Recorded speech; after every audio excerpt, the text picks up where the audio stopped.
Welcome back. Our next guest flies out tomorrow for a second chance to be recognised as one of the world's great super middleweights. I think he already is. Danny Green. He's heading back to Germany to fight the WBC champ Markus Beyer, March 13. Last time they met, August 2003, Danny lost the fight when he was disqualified after an alleged headbutt. But his many fans are confident this fight will see Danny Green bring home the world title belt. Good to see you again, Danny. Hey, Danny. As you think about this fight, Danny, and you've been thinking about it for 18 months now, what do you keep telling yourself? Don't headbutt him.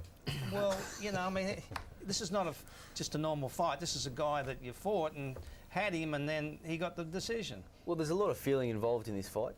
It's been 18 months in and out of the court as well, not just in the gym. It's been in and out of the courtroom and negotiating and disputing with the WBC and with the Germans back and forth. So there's a lot of feeling involved in this fight. And I guess I just keep telling myself it's going to be a much harder fight. Markus Beyer wasn't really prepared for me last time. He took me very easy. I was only 16-0 and never gone past 8 rounds. You just thought he was a very inexperienced guy, which I was, but I took the opportunity and grabbed the bull by the horns and trained like a demon and went out there and gave it my best and did what I had to do. And unfortunately came away empty-handed, and that's history now. And people said, must hurt, how does it feel? And mate, I honestly believe, like, this is how I feel in the bottom of my heart. I come home, my little daughter, I wake up next to her, my family, my friends, I've got my health, I've got a beautiful country I live in, a free country. Yep. Mate, it's a bit of leather at the end of the day, and now I'm even luckier that I got the chance to go back and get it to But you reckon he's going to be tougher? You really reckon much he's harder fight, definitely. You know you can drop him because you put him down twice in the last fight. Do you think you have to knock him out in Germany? His promoter is a good mate of his, and there's a real tie-up there.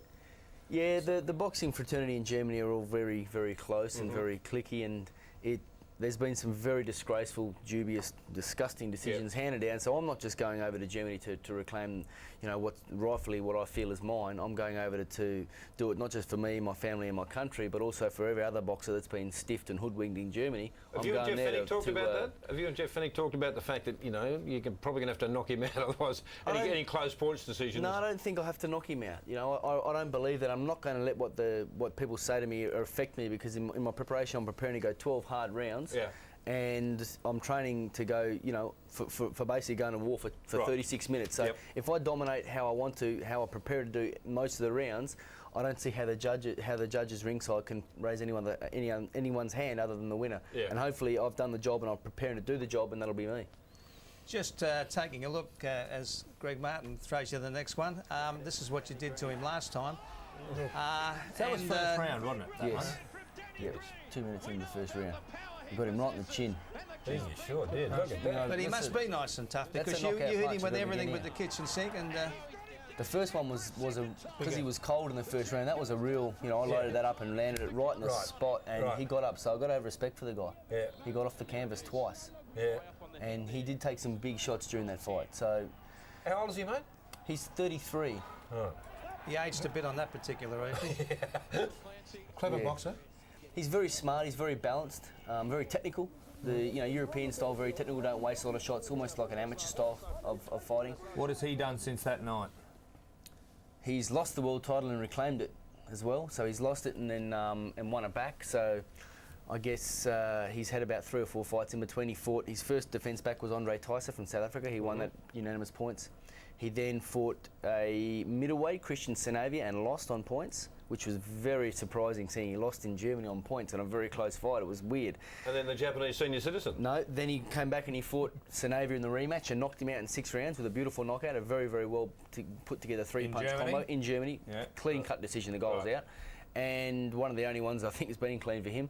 And then then he fought Nishizawa, who he went 12 rounds with, actually got dropped Nishizawa himself, and then Nishizawa dropped him. Yeah, we'll have a look at that in just a moment, but he's also employed a psychologist after the flogging you gave him to get his head back in shape.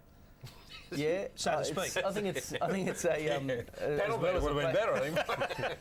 Plastic surgery. He actually had to have plastic surgery after the fight because his eye was that severe. I mean, realistically, if it was anywhere else in the world, they would have stopped it after the second or third round. It was that bad a cut. It was pretty bad. Yeah, it was shocking, mate. Yeah. And they just let it go on and go on. I guess I gave him the opportunity to maybe pounce on something to maybe pull the fight up, and because I was well ahead on all the scorecards. You'd have to be well ahead. You're dominating the fight. But opponents you've got in common, is it Eric Luca who you both fought? We both fought, and Beyer lost. Sorry, Beyer beat Lucas on a very close, Yep. controversial split points decision Right. in Germany. Right. Then Beyer fought myself. Then Lucas and Beyer were supposed to fight because of they had a rematch clause and it was controversial. Then I fought Beyer, which put a spanner in the works. Then Beyer got injured, he was supposed to retire, have plastic surgery, be out for a year. They put the interim world title up. So number 1 and 2 fought off, that was myself and Eric Lucas. Yeah. I put Lucas away in 6, and then now we're where we are I now. thought that was your best performance. Would you agree with that? Yeah, definitely, Michael. That was my best performance so far, and I was very confident after, obviously I was pretty down, but I was very proud of the fact that 3 months after that hardship and the heartache in Germany, I was back on, got straight back on the bike, went over to Canada and went in his backyard and did the job there. So I was very happy, and I guess this fight I want to make sure that this is my best performance.